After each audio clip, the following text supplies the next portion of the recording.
Let's fight. Let's fight, people. Happy Wednesday. Happy Wednesday evening, wherever you guys are joining us from.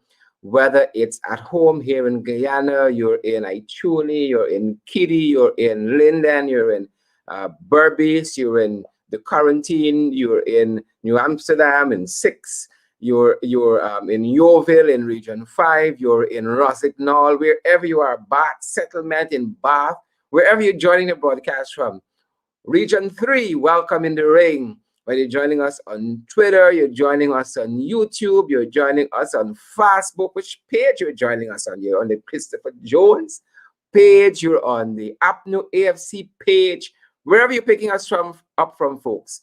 At home again here in Guyana, in the diaspora, whether that's the Caribbean or the wider world internationally, welcome in the ring. We invite you guys to share the live stream. Share the live stream. We want to hear from you guys, and we are looking to that magic number, folks. We are looking to that magic number. Let's fight.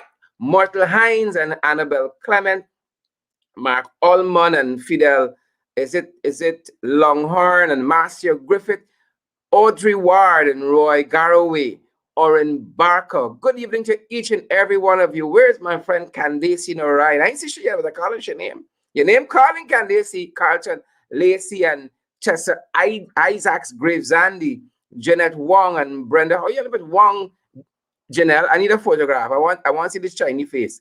Anne Marie Selby and Deborah Lake and Kimmy and all the other folks. Andrew Cuthbert, Cheryl Ann Hayward. Good evening to all of you. Marilyn King and all the other folks. Rita Singh, Randy Singh, Brenda Braffett or Braithwaite. Good to see each and every one of you folks. We are ready to go at this end. Selena Fraser from Toronto and Pennsylvania's in the house. Let me see who's from Pennsylvania. The names are going by so fast, so folks. I got to scroll back. Randy Bowen from Pennsylvania. Pennsylvania's up in the house. Good to see you, Randy. Good to see each and every one of you guys. Share the live stream. Share the live stream, retweet. I want to see a comment from Twitter. Somebody who is joining us on Twitter. Let me see a comment from Twitter. I want to see some comments from YouTube as well. And of course, Facebook in We Face. Facebook in We Face. Onessa and Sharon, Lisa, Paula, Sean, Samuel Mingo, and Pamela Viola Cancia. It's good to see each and every one of you guys. Quite a program ahead of us. Quite a program ahead of us, and I am ready to get into the hot topics with you guys. Mavis Henry, Derek Smith, Sabina, Lisa. Good to see you. Andrea McDouble. Good to see you. And Elizabeth Williams. Good to see you. It's going by so fast, people. It's going by so fast. Gloria Bowery. Good to see you. Walita Best, good to see you joining us there on YouTube. Good to see you, Walita. And as well, Andre P2107. Andre's YouTube name. I know that's his legal surname, but that's the name Andrew has up there. Guys, share the live stream for me. I'd be so grateful. Share the live stream for me. I'd be so grateful. Guys, I'm ready to begin. I'm ready to begin, folks. Ready to get into the hot topics. Ready to get into the hot topics. Jean Harvey. Good to see you, Jean. Good to see you, Amber. Is it Ton or Tone? And Ronier Caesar. Good to see you as well. And Kathy and all the other folks. Dale Glasgow. My God, I called about 300 names already or 4. Good to see all of you guys in the house. Folks, let's get to the hot topics tonight. Let's get to the hot topics tonight. And we're coming on with this bit of breaking news that some of you guys might have already been alerted to during the course of the day. And that is the assassination. That is the assassination, folks, of the president of Haiti, His Excellency Jovenel Moise, His Excellency, the president of Haiti. And guys, such tragic news this morning. We learned that sometime around 12 and let's say 2 a.m., 12 a.m. and 2 a.m. This morning early, gunmen stormed his private residence and killed His Excellency Jovenel Moise and injured his wife, who is recuperating in hospital. The last bit of information I saw before coming on is that she was flown to Florida to receive some medical attention. But again, our thoughts and prayers go out to the folks in Haiti, our brothers and sisters there in Haiti. And we're going to have one of our guests this evening is going to be talking specifically about what is transpiring in Haiti currently. So again, our thoughts and prayers, folks, go out to the country of Haiti that lost its head of state so tragically this morning, His Excellency Jovenel Moise. And we're going to be giving you more updates as we know them. And as I said, one of our guests this evening is going to be speaking specifically to Haiti. He himself being Haitian, a Haitian national, will be joining us this evening to talk to us about what is happening there in Haiti and especially in Port-au-Prince, its capital. Lots of activities I saw over the last 8 hours. And again, our thoughts and prayers go out to the people of Haiti in this gruesome, shocking execution, assassination of their president, His Excellency Jovenel Moise. And again, folks, we're going to keep bringing you additional information as we have them. And we're going to be discussing this in particular later on in the program. But that being said, the leader of the opposition would have issued a press statement on the subject matter. And in that press statement, he has said, and I'll read a couple paragraphs for you, the AFC coalition is deeply saddened and immensely troubled by the news of the assassination of the president of Haiti, His Excellency Jovenel Moise. We condemn this heinous and cowardly act in the strongest possible terms and lament this dark day in the history of the region. The press statement reads, the APNU AFC extends its deepest condolences to the family and loved ones of President Moise, as well as the government and people of Haiti, and pray for the full and swift recovery of the First Lady, Martine Moise. We urge a full and thorough investigation that will bring justice to the Moise family and the people of Haiti. And we assure the people of Haiti that the arms of Guyanese continue to be wrapped around them, and our thoughts and prayers remain with them as they navigate this most tumultuous period in their history. That is the statement coming out of the leader of the opposition. The installer Irfan Ali also issued a statement saying that he was shocked.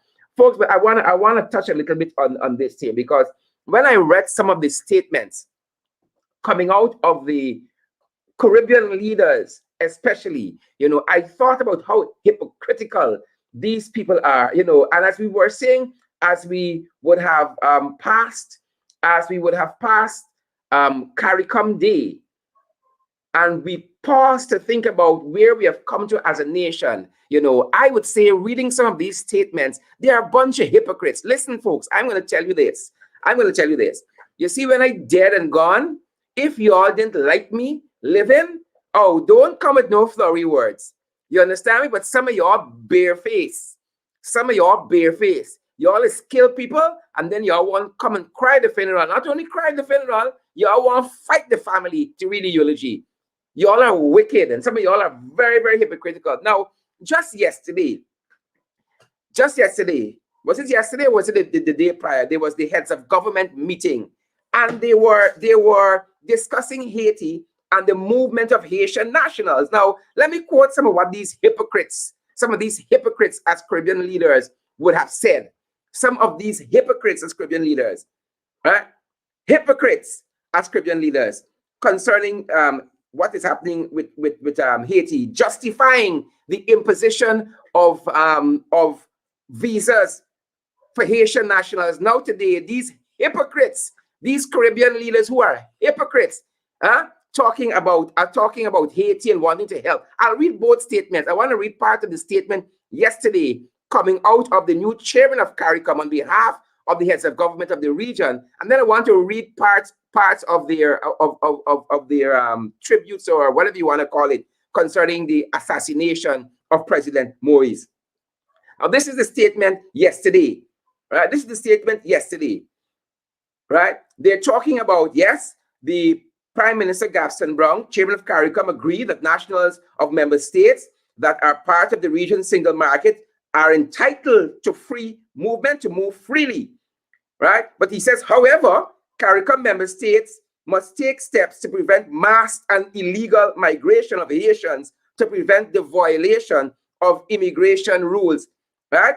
Hear what this hypocrite goes on to say. He says, that has been this issue of the Haitians moving throughout the region, right? Looking for solace and looking for betterment. He said that has been a vexing issue, not necessarily in keeping with the treaty requirements, but we have to be pragmatic about these things. This imposing of visas, right? This imposing of visas, this hypocrite, the Prime Minister of Antigua and Barbuda, says that it is, he acknowledged it's not in keeping with treaty requirements, but he goes on to say we have to be pragmatic about these things. And now these hypocrites trying to tell us how much they love Haiti, give us a break. Y'all are hypocrites. Or as the education minister here in Guyana, Priya Malik Chan, for those of you who might not be familiar, said on social media, spelled the word as hypocites. So when you hear me saying hypocites, that is what I'm referring to. So these are hypocites, right? They acknowledged just yesterday this imposition of visas for Haitian nationals is against the Treaty of Chaguaramas, the revised Treaty of Chaguaramas, which talks about the free movement of Caribbean nationals, of CARICOM nationals, and Haiti is a CARICOM member state. But he's saying we have to be practical about these things. You see, that's why I said to you guys, we no longer have a Caribbean and a CARICOM, you know. It's a set of gangsters and hustlers. That is what we have. Monopoly and conglomerates in CARICOM. We are breaching our own treaty, but we have to be practical about these things. These are the hypocrites, and now they want to come and talk nice about Haiti. Fire upon all of y'all. We're going to fight y'all. Fire on all of y'all. He goes on to say, what? Yes, ask specifically if there are exceptions to free movement in CARICOM, in the CARICOM's revised Treaty of Chaguaramas. CARICOM Secretary General Orin Larocque says that the treaty provides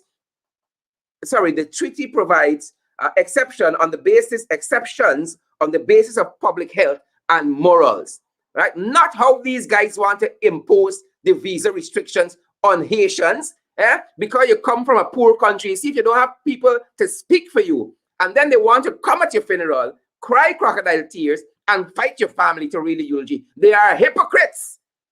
That is what they are, the whole pack of them.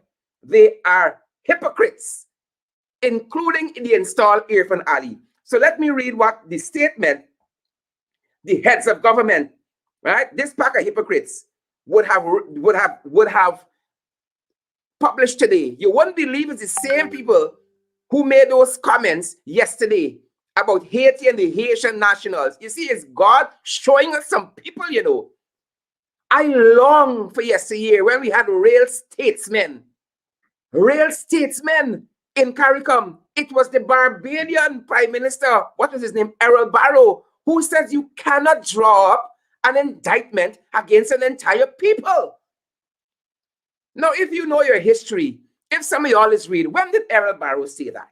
You know, when he said that, he said it in 1953 when Guyana's constitution was suspended by the British. He says you cannot draw up an indictment against an entire people. And that is what the Caribbean region is doing with the Haitians. And now we want to come and hear the words. Hear these hypocrites. I tell you all, if y'all don't like me when I dead, so I didn't like you and I'm happy dead. I have no concerns. Right? And if I could come and haunt y'all, I still come and haunt y'all. That's why I'm fighting y'all in the afterlife. Right? So don't think if we are political foes, if I shut me eye tomorrow because y'all mismanaging COVID, y'all got to say anything flowery and nice. Y'all can say Duncan was a vagabond and we glad that he gone. Put it on social media. You understand me? Send me out like that on a high note. But don't be like these hypocrites. Now, here are the issue today. The CARICOM heads of government. Oh, the heads of government strongly condemns the abhorrent and reprehensible act that comes at a time of deep turmoil and institutional weakness in the country, Haiti. They call for the perpetrators to be apprehended and brought to justice for law and order to prevail. They know law and order must prevail in the Treaty of Chagaramas. They know law and order must prevail in the treaty, under the treaty, the revised Treaty of Chagaramas. Law and order got convenience. They are hypocrites and hypocrites. They go on to state, these heads of government, these hypocrites, in accordance with its values, as expressed in its Charter of Civil Society, the Caribbean community does not settle its differences by violence, but by overthrowing governments, by violence, which undermines democracy and the rule of law, but peacefully through dialogue and the recourse to democratic institutions. In the light of Haiti's membership of CARICOM, here the hypocrites, right? Here's story here. Here's story here, people. Y'all know I really want, but here's story here. Take it in a mild form. Here's story here with the hypocrites. In the light of Haiti's membership of CARICOM and the family ties that binds the people of Haiti. What flipping family ties? Huh? If I your family, how you giving your neighbor next door visa-free access, and I your family, and you're crying and you are requiring a visa when I come? How come you're telling your neighbor next door you could turn up at my house anytime and walk in? But I your family, and you tell me I got to call you on the phone so that you can prepare for my arrival. And you may or may not allow me to come in. Y'all are hypocrites and hypocrites, the whole pack of y'all, heads of government. Nonsense. Right? So in light of the ties that bind us, bind the people of Haiti and CARICOM together, just yesterday, they said we ain't tied to them. Right? We must be practical. CARICOM expresses its willingness. Listen to bullshit now. CARICOM expresses its willingness to play a lead role in facilitating a process of national dialogue and negotiation to help the Haitian people and their institutions to craft an indigenous solution to the crisis. Here bullshit. Here bullshit. Here bullshit. Yesterday, we had a simple issue to deal with in terms of visa. You know this, you know what Glaston Brown said? We talked to the president of Haiti, the leadership there, a lots of time on this matter. But today, when the man dead and gone, suddenly they want to sit down and have national dialogue and negotiations to help the Haitian people and their institutions to craft an indigenous solution to the crisis. But then sit down and craft a blasted indigenous solution to this flipping visa issue. Y'all are hypocrites. The whole flipping heads of government for the region are hypocrites. They are hypocrites. And that is why it is only hypocrites could pen something like this after saying what they said just yesterday. They are hypocrites. All of the Caribbean leaders on the Haitian issue, y'all are hypocrites. And y'all are wasting our time and taxpayers' money funding CARICOM.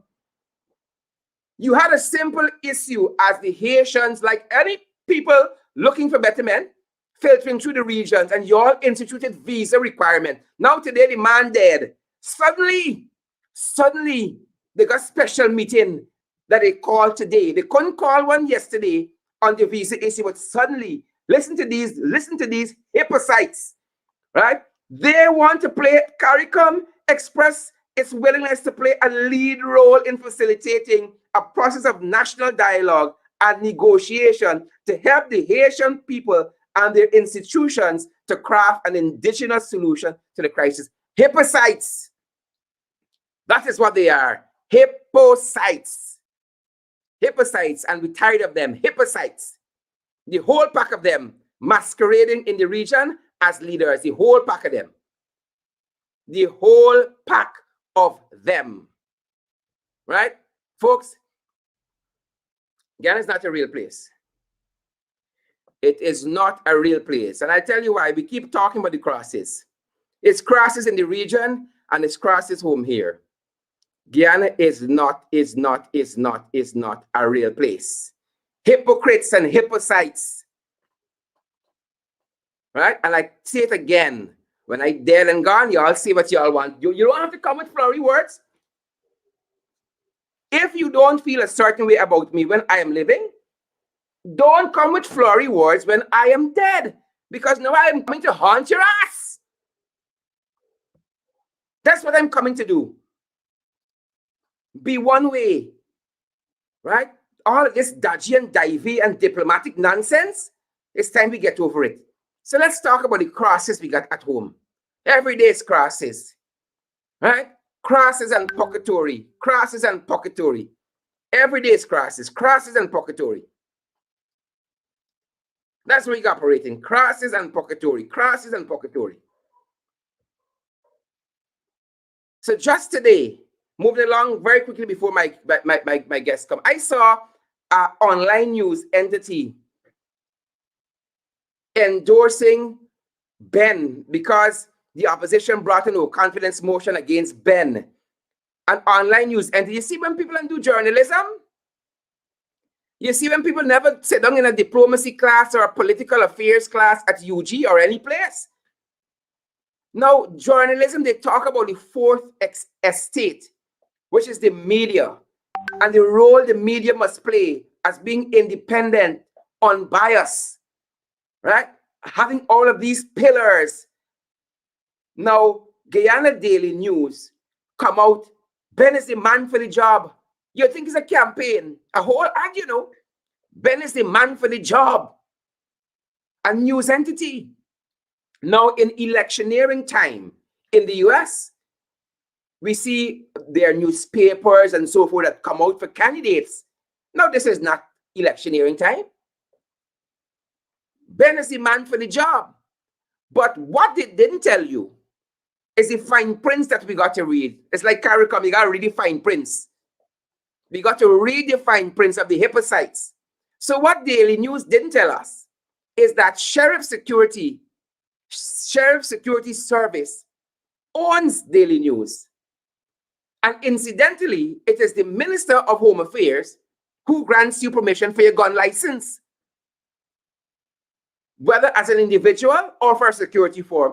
In addition to that, it is the Minister of Home Affairs who regulates the private security firms sector. It is the Minister of Home Affairs. So they got to know why they're sweeting up to Ben in this way. Suddenly, Ben is the man for the job, right? Just you bring a no confidence motion and they got into campaign mode. But the no confidence motion still coming. But talking about that, this is what Fariz Hanif said of the hypocrites. Not the regional hypocrites, the local one. Now, I don't know which side of the political aisle Fariz Hanif stands on. Honestly, I don't know. During the last election, I had my little inclinations. But as far as journalism goes, I don't even know if she went to UG or any place to learn journalism, or she has just had the experience in working in media entities. But Fariza has kept her politics to herself. And if anything, I would say Fariza is PPP. If anything, if I have to. But Fariza wasn't having it today. Fariza was not having it today. Her politics aside. And if Fariza is PPP, she must be commended even more. Right? If Fariza is PPP, then she must be commended even more for the stand she took today on journalistic grounds, unlike Guyana Daily News. And I can speak because I am trained in journalism. I didn't just jump and put on a webcam and start talking. I went to UG and did communications, put in my time, and I passed. I ain't drop out. And after communications, I read law at UG and passed. I ain't drop out. So Fariza said this on social media. Fariza said it is disgraceful and distasteful and disrespectful that the two government ministers, this is Ben, who got the endorsement from Guyana Daily News, and Frank Anthony, right, who are facing a no confidence motion in the National Assembly, have refused to engage and face legitimate members of the media and instead decide to be interviewed by a social media commentator. I would have put it on as a but to show the other side something contrary, but instead decide to be interviewed by a social media commentator. We know who that social media commentator is. Now, these guys if for no other reasons why they have a no confidence motion passed against them, look nonsense here. The government got taxpayers paying for DPI. Huh? DPI. And you all know where we left Gina in 2015 is now we all come and meet DPI. DPI was miles ahead of where Gina was, thanks to Imran Khan and all the other folks there. Fariza said they'd gone to this social media commentator. They ain't go to Chronicle. They ain't go to DPI. They ain't go to NCN, the taxpayers' money funding to push out government information. They gone and perhaps, I am almost certain, pay a private commentator, a social media commentator, to sit on his program to push government propaganda, to push their narrative. Right? If the vice president is right and nobody ain't looking at DPI anymore since y'all got into office and nobody ain't reading Chronicle and nobody ain't listening to NCN, then y'all might got to shut it down. Because if y'all leaving all of the media apparatuses under your purview, if y'all want to be declared a legitimate government, but y'all aren't acting like a legitimate government, y'all gone to Fariza Hanif's word, a social media commentator, to be interviewed, and y'all running from the press. This is not APNU AFC. This is Fariza Hanif. I think of Newsroom. I don't know if she's moved from there, of Newsroom talking. Fariza said it is disgraceful and distasteful and disrespectful. You're putting your pipe and smoke it. She says, some days I hate this job and this country. Fariza girl, we're right there with you. We keep moving backwards. That's Fariza Hanif, a journalist, a Guyanese journalist, talking about Ben and Anthony, and by extension, the government and their attitudes towards the media. But you know what? Just like the CARICOM community, these hypocrites and these hypocrites, you see, when it comes to World Press Freedom Day, oh my God, they can go on and talking all the most lofty things on World Press Freedom Day. You understand me? They can go on talking the most lofty thing, and Fariza must sit down, get some call harassing shady. Same way they call Paul Slow to try to influence his decision. But Fariza, I commend you for the stand you took here today. And I say to you, stand your grounds. If y'all are a media entity worth your salt, you will have to stand your grounds and stand independently. Don't be like Daily News Guyana. Once you get like that, cat eat your dinner, you might as well come out of the profession. You might as well come out of the profession. Folks, we learned during the course of the day. I may have to skip through some of these issues. We learned during the course of the day that the police, and this is the NYPD police. This is not them local canter, pia police. The NYPD police, proper police, were probing a conspiracy to kill Rickford Burke. They were probing a conspiracy to kill Rickford Burke. Ladies and gentlemen, I want to welcome Mr. Rickford Burke. And as you know, he is the president of the Caribbean Guyana Institute for Democracy there in New York. Rickford, a very good evening. Welcome. Good evening to you, sir. I'm well and alive and well. I'm not going anywhere. Excellent. I know you ain't going away, Rickford. We're going to fight them. Yes. We're going to fight them. These Jagabats. Fariza said they're disgraceful, distasteful. I want to quote some of our language, because it's by extension all of them: disgraceful, distasteful, and disrespectful. That's what they are. So Rickford, they're hustling with you now. Talk to us about that.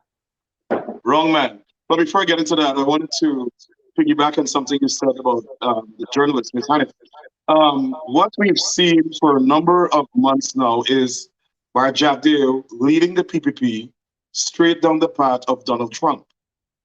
Trump was hostile to the media. He said the media was enemies of the people. I think the PPP in this case is enemies. They're enemies of the people.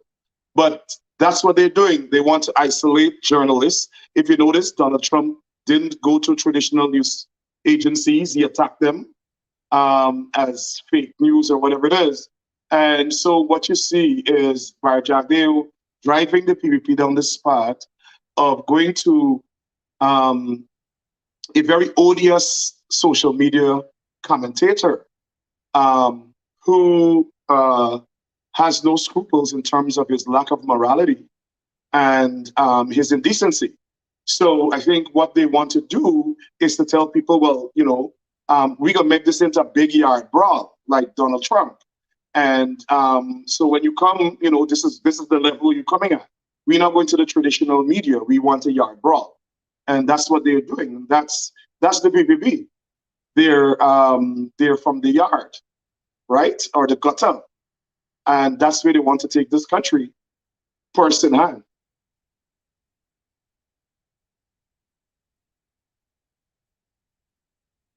Sure. Very much so, Rickford. Very, very much so. So again, they're coming after you. Right. You know, So and you know what, Rickford, you know what pisses me the hell off is that they're not even willing to fight fear.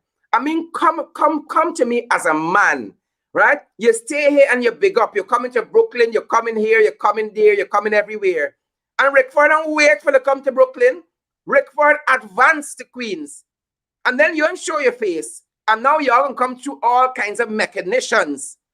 You understand me? Like this conspiracy to out your lives. But we having it. Tell us about that, Rickford. Well, I can't say much because it's a police investigation. I'll tell you what I know. My understanding is that the police received a report of this alleged conversation. I was contacted by law enforcement, and they told me somebody, units are coming, will be at my home. And before I knew it, you had the whole, my neighborhood full of cop cars, and they were there in the vicinity of my home for an extended period. And I know that this investigation is ongoing. But let me say this, this is not a situation where I made a report to the police. This is a situation where a witness made a report to the police. Fantastic, fantastic. Now, Rickford, I don't know. My concern is always for the people who cannot speak for themselves. My concern is always that because Rickford can fight for himself, but the folks who aren't fortunate, you know, how their rights are trampled upon. But I think I know what they're getting at, Rickford. They are seeing perhaps momentum building to August. And so they're getting antsy. Tell us about that, because I know you all have been planning and you all are executing on those plans. Tell us about it. I think that is what got them jittery, getting them jittery. Well, August 15th is going to be a day that will go down in history. We plan to have a massive protest in New York to commence a series of activities against the PPP government in Guyana and to bring awareness to persons in the United States and in the international community about the racism that's happening home. Like I said, this is going to be a day in history, the Guyanese diaspora. We plan to have a march and a rally. The march will commence at 12 noon on August 15th at the intersection of Church and Flatbush Avenue in the heart of Central Brooklyn. And it will proceed to Grand Army Plaza, which is the intersection of Eastern Parkway and Flatbush, where we have a rally. We have a number, over probably close to 15 of the parliamentarians coming from Guyana. And we have leaders from the Guyanese diaspora from all over the world who are planning to come to this event. And then on the 17th of August, we plan to have a diaspora conference. Mm-hmm. And we hope that as a diaspora, those of us who are against racism, against PPP dictatorship, we will devise a strategy for the remaining period, so long as these races are in power. It will be unprecedented. I think during the last PPP government, people fell asleep at the switch, and that's why they were able to kill over 1,400 people. That's why they were able to try to attempt to dominate. Wide awake. We woke. Yes. Well, that's how they attempted to dominate the entire political space in the country. We will not have it. And of particular concern to us in the diaspora is this attempt to form this secret police, like the Russian society, where they have secret police tracking people, killing them, and monitoring their communications, etc. Yeah. That's exactly what Yeah. the PUP is doing. And we have been talking with persons in the United States, including members of the Biden administration, about this. And we will come up with a strategy to expose it. And that strategy will include legal challenges to it Yeah. and other mechanisms to make sure that our people are protected. Let me be clear. I noticed one of their arch racists in Queens said that I wrote an article saying I called for a militia to overthrow the government. Well, I'm sorry for them. They must have nightmares and sleepless nights when I speak. Yeah. Yeah. But I want to make it very clear what I said. I said the PUP has a history of forming death squads and having secret policemen kill minority people from minority parties and Afro-Ghanaians. I And heard that.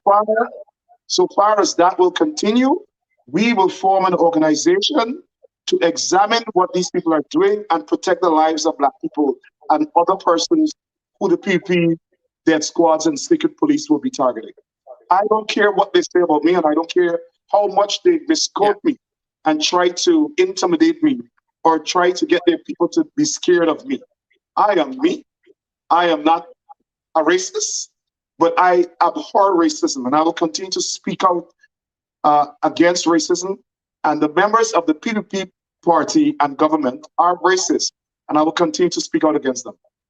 Excellent, Rickford. Excellent, excellent. Tell us what comes next in terms of this nonsense with these guys and this conspiracy. Well, I'll await the police investigation, but let me say this. We will not allow anybody to attack CGID or members. And there'll be serious consequences. I don't want to use the word retaliation, but there'll be serious consequences. I'm not afraid of anybody in the PPP. I'm a warrior. If they want to fight, we'll fight. If they want to have a political war, we'll have that too. Whatever, if they want to have a meeting of minds, we can have that. If they want to talk peace, we can have that. Pashwe. We are willing to meet them at whatever level they want to meet us, and we're willing to meet them with whatever machinations or conspiracies, and we're ready to meet them and crush it. And this is the United States of America. This is not Guyana, where the Commissioner of Police and the Crime Chief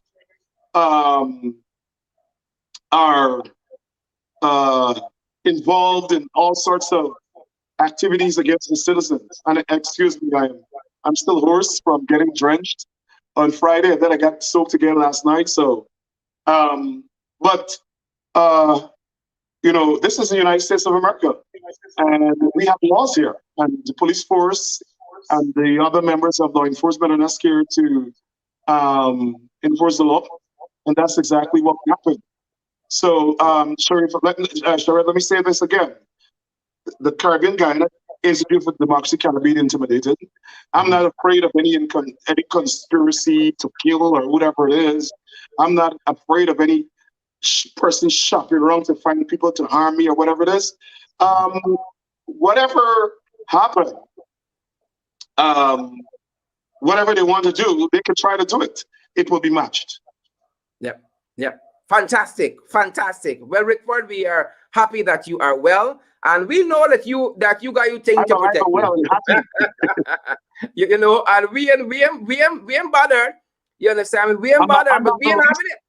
I'm not the least bothered, but I want to make sure I encourage everybody, Sherry, to come out. You know, we'll start to promote this more as the time nears. We want to encourage everybody to come out on August 15th and speak with one loud voice. And then we want to see action in Ghana. We've been talking with federal officials here. We've been talking with elected officials. They will act. But the people of Guyana cannot be intimidated by corrupt police officers who the PPP, racist people, especially black officers, like a Hicken, like the crime chief, like the supposed fake deputy police commissioner or acting person performing those duties, who will be standing out, men with guns to shoot down people, protesters. I don't think people should be intimidated. The world is moving against racism, and the world is moving against autocrats, ethnocracies like we have in Myanmar. The world is going to move against the people government. They've shown their hands. They're fundamentally, congenitally racist. They hate African people. I noticed the president being a hypocrite, talking about extending condolences to the people of Haiti and calling for swift prosecution of people who killed the Haitian president. The president of Guyana, this party has been involved in the systematic murder of black people in Guyana, and he is not ensured justice. His supporters on the current team, on the West Coast police, killed the Henry boys, and they're fighting to make sure there's no justice. They are mistreating the Haitian people. They have banned Haitians from coming to Guyana because Haitians are fleeing their country because of poverty. And he had the audacity to stand up and tell Haitian people, but sympathy and swift justice. Charity begins at home. We want to see justice for black people in Guyana, justice for the Haitians in Guyana. If not, Erfan, he must shut his mouth because he's embarrassing the country. He doesn't believe in what he's saying. Very well. Very well. Thank you very much, Rickford, for coming through on such short notice, and stay safe, my brother. Thank you. You understand me? I'm a child of God. If you want backup, just call me. I come in for fight them, you know. I'm a child of God. I'm fearless. I'm a warrior. Amen. Amen. And he promised us to set ambush for the enemy. Thanks very much, Rickford. Thank you. Good night. Excellent. Folks, Rickford Burke, again, of the Caribbean Ghana Institute for Democracy there in New York. And I have with me, as we circle back to the more frontally to the Haitian issue and the assassination of the Haitian president, His Excellency Jovenel Moïse, just this morning. I have with me a Haitian national. I want to welcome him to the program for the very first time. My brother, I hope I'm calling the name right, Elysee Ceran. Am I right? A very good evening. Also known as Sunday Ceran. And he is a Haitian national who lives locally for quite a number of years. He is a former Queen's College teacher. He's a music producer and a gospel artist as well. And he has his own his own talk show as well. My brother, welcome in the ring.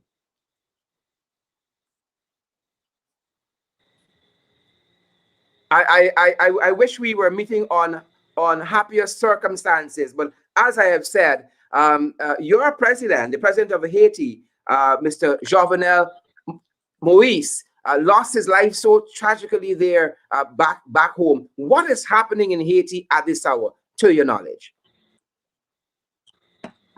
I wanna greet you, my brother, and thank you for this opportunity to be here because, as I said, it's an honor to be here. Also, I didn't wish us to meet in that very sad, period of time, but it happened, so we don't have a choice. Also, I want to say good night to all the Guyanese who are watching live right now. So I salute you guys. Back home right now is a confusion. Everybody confused. Nobody know exactly what's going on.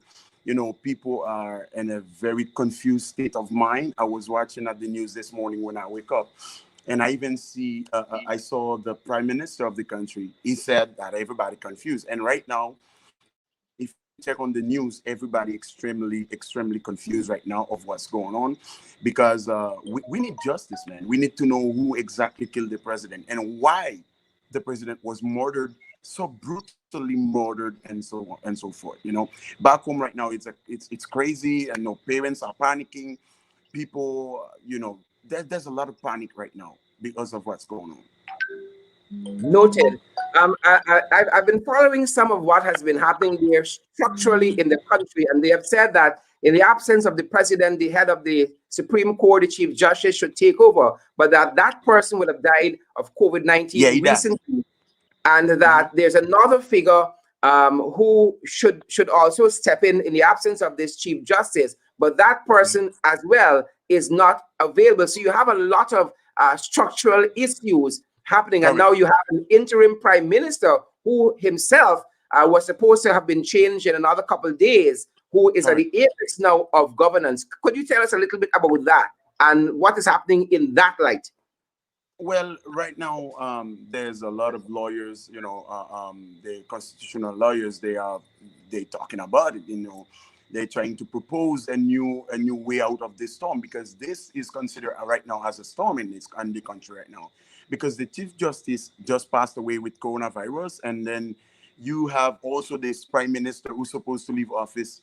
I mean, any days now, in the few hours he should have leave office to replace by another one, and then you also have this guy who's supposed to take over, but he is not also available to do so. So it's like, I mean, everybody's trying to, bring the laws together, and then lawyers are talking, and then they're trying to propose. But as I said right now, as officially, nothing has been said yet of what they should do.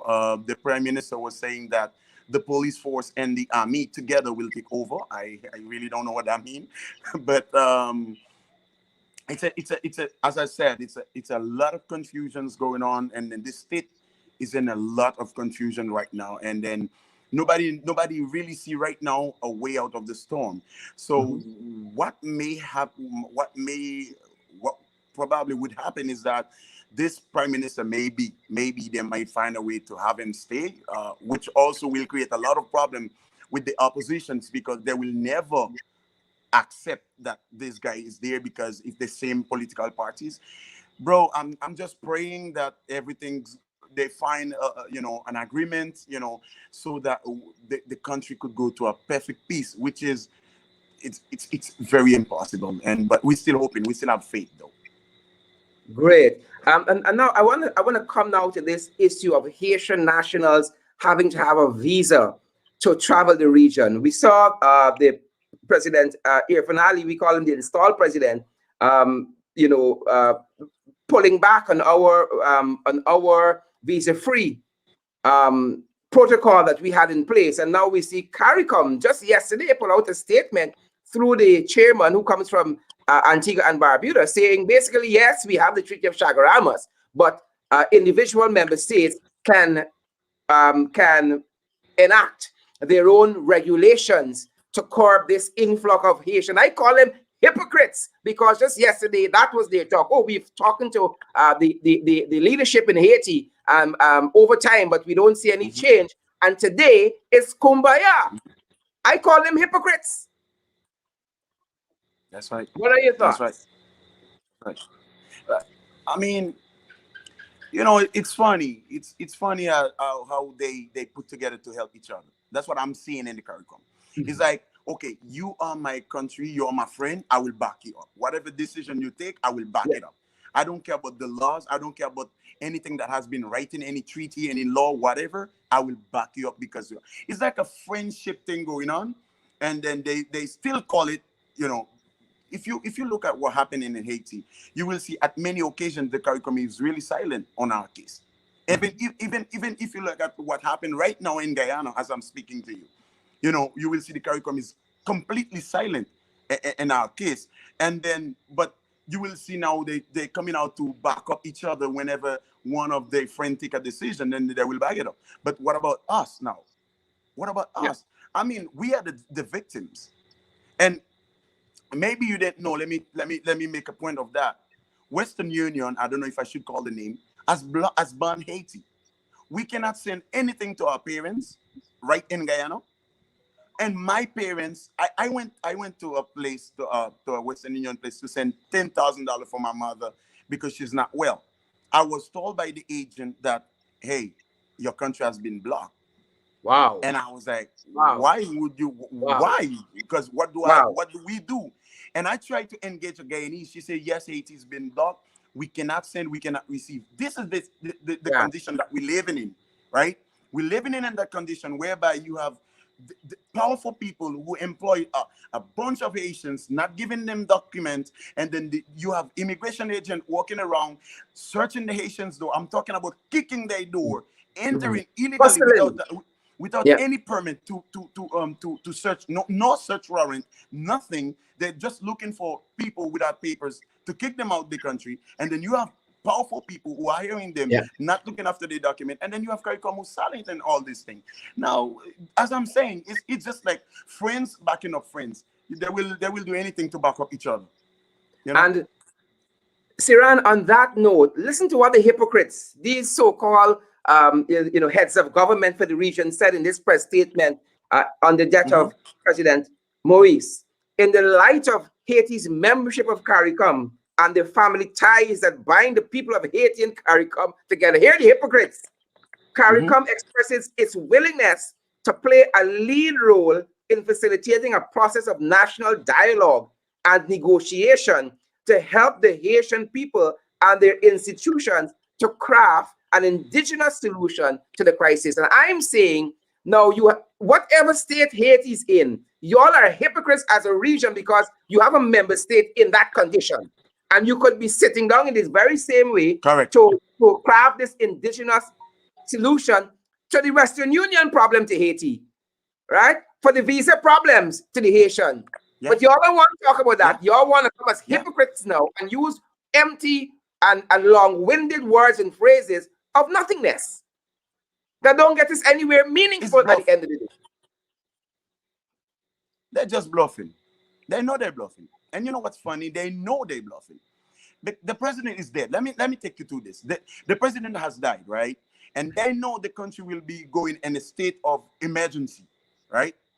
Who will you have dialogue with? Nobody's ready for dialogue with CARICOM now. Everybody trying to bring light to the country, the brutal murder of the president. Nobody have time for dialogues now. Our situation is getting worse and worse every single day. And then they're just bluffing. But I wish they were serious about it. But to me, when I see it, when I read it, bluff. There's nothing serious. You know, when you're alive, some people don't really talk about you, but when you died, eventually they became more closer to you. They became your friend. They want to say nice stuff about you. That's exactly what's happening. Because they're hypocrites. That is why they have, or as we say here, they're two-faced, right? Hold one face. If you're like we, you're like we, right? But now to issue this press statement that is divorced from what you all said just yesterday on the Haitian issue, you cannot say anything else but the guys are hypocrites. We've talked a little bit about the issue and what's happening, but I want to come back now to what is happening on the ground. In the reports that we have received, they said that the First Lady was shutting her arm. She's getting the necessary medical attention needed. But also, I did not hear of any of, let's say, the bodyguards for the president would have been mortally wounded or wounded period or anything like that.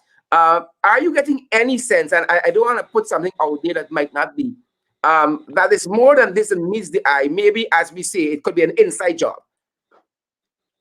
It seems a little confusing in some way, like all the pieces aren't adding up. What are your thoughts?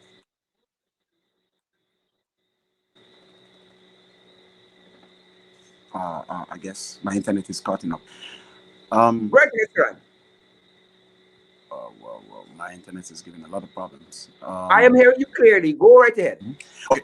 My internet is kind of like breaking up. I didn't get to hear all the questions, but would you go over and say it again? I was asking you whether you have a sense that there is more to this repeat the question of the president Maurice than we have heard, because all we have heard is that they were men who stormed this private residence. Some spoke Spanish, some spoke English, and they would have fatally wounded the president. Do you get a sense that there's more to this story than just that? This is a question everyone is asking, and today I was live on Facebook asking about the same thing. People who don't know Haiti, they won't know what I'm saying here, but people who knows Haiti, they will know. The president of Haiti is a very, very, very high protected person. You know, it's not a person you can see anyhow. It's not even a director. Even a director in Haiti is not a person you could see anyhow, easily. Much less a president. You know what I mean? a president is in Haiti is a very, very, very, very high protected person. Now, when this morning when I wake up, when I see the president was murdered and then his wife was injured and all this, I'm asking myself a question: How can this how can this be possible? Then I check on the news and they say is foreign nationals, foreign people. So my question now remains where these people came from. But I think I was listening to some news just now, and they have said that there were two airplane aircraft on the airport last night. They landed last night. So I think also the police national is conducting some investigation, but investigation are always secret, so I don't want to trouble the investigation they're doing. But also we all of us, whether we are lawyers and so forth, we asking the same question. We asking the same question right now as of where were the police force? And this guy, this president, is highly and very highly protected. He has a lot of people and his troops, a lot. And matter of fact, there's a special corps in the police force in Haiti called USGPN that responsible to protect the president. And I'm talking about like you have thousands of guys who responsible of one thing to protect the national palace and also to protect the president. So therefore, some of them will be at the national palace and some of them will be in his residence. So being able to enter the president residence right now, go straight to his room and executed them. And everybody's asking one question: where were the bodyguards? Where were the police? Because I'm telling you, not even to go close to the president's house, there's a lot of police there, a lot of bodyguard there. And then during this period of time, you're going to get election in September, and then the president is working on changing the constitution of the country. So he's a very, very high risk person. He's under a lot of threats. So therefore, he was really, really protected during this period of time. So I don't know what to say. As I said, there's an investigation going on. I don't want to also intimidate the investigation of the police, but certain things not clear to us. And when I'm watching this video, seeing these guys speaking English with American accent, and with these aircraft that landed at the airport 12 in the night just before the president was murdered, there's more to the story. And the thing is, they're trying to make it as though Haitians as moving to kill the president, but we all know Haitian would have never do it. And if Haitian had to kill the president, therefore it would have never be one man alone. They would have never killed the president alone. They would have killed the whole system, because Haiti is being held by a system that kept the country under poverty. And if the people had to do anything, it would have been more than the president. It would have been the whole system. It would have gone down, not only the president. The president died for a very, very complicated cause, and we all Haitians have an idea what might be transpired, but we don't want to trouble the investigations that's going on right now, so we let it go. Excellent, excellent. Well, Elysee, our thoughts and prayers are with you guys. Anything I didn't get to ask that maybe we should know about the situation on the ground there currently? Well, in Guyana right now, we don't know what next in the agenda, and I'm afraid to say it like that. I'm a very well spoken person. Everybody know me. People been reaching out to me for the longest while now, and like, bro, be careful. Nobody ever do this in Guyana to live long. Be careful, be careful, be careful. So I understand, but I still have to stand up for my people. So in the ground right now, people Haitian are afraid, and anything that they could do to leave the country as immediately as they can, they would do it, because they don't see a future here and they don't know what next in the agenda. Because in a country whereby immigration is looking for you, so if you're not legal in the country, they will actually deport you. Now you have Western Union who blocking you, and also their agent is asking you for your passport. If you give your passport, they don't give it back to you. They call the police and give it back to the police for the police to check it if you're legal or not. So there's Asians are now asking themselves what next in the agenda. I don't know what next. I don't know what's the plan for us. I don't know what will be happening next morning. But all I can say, Guyanese, I would love you guys to show support, to stand with us, because alone we will fail. And the system is powerful. I know y'all know the system is really, really powerful. So we need your support to stand up. And me alone, I cannot do the fight, but I need everybody to stand up with me and fight this. Because if we don't fight this, we all will perish. Whether you're from Guyana or not, we in the same category right now. Because look at this, the skin color. That's the problem. That's the real problem. Yeah. Elysee, all I can say is that you're not alone, because we right here, we don't know what tomorrow holds. We're nationals right here. And we don't know what tomorrow holds, because every day in this country, as you said, it's pocketory. It's pocketory with these crosses. But I want to thank you, Elysee, Ceran, for your fortitude in standing up for your beliefs, and for that, and for those of your countrymen as well. Thanks very much for joining us this evening. Thank you. And I should say in my final words to you, I want to quote what the leader of the opposition said. Not these hypocrites. The leader of the opposition said that we urge a full and thorough investigation that will bring justice to the Moise family and the people of Haiti. And we assure the people of Haiti that the arms of Guyanese continue to be wrapped around them, and our thoughts and prayers remain with them as they navigate this most tumultuous period of their history. Our thoughts and prayers are with you and your countrymen. Ceran. Thanks for joining us. Thank you, brother. Thank you so much. Appreciate it. Yeah. Excellent. Excellent. And there we have it, folks.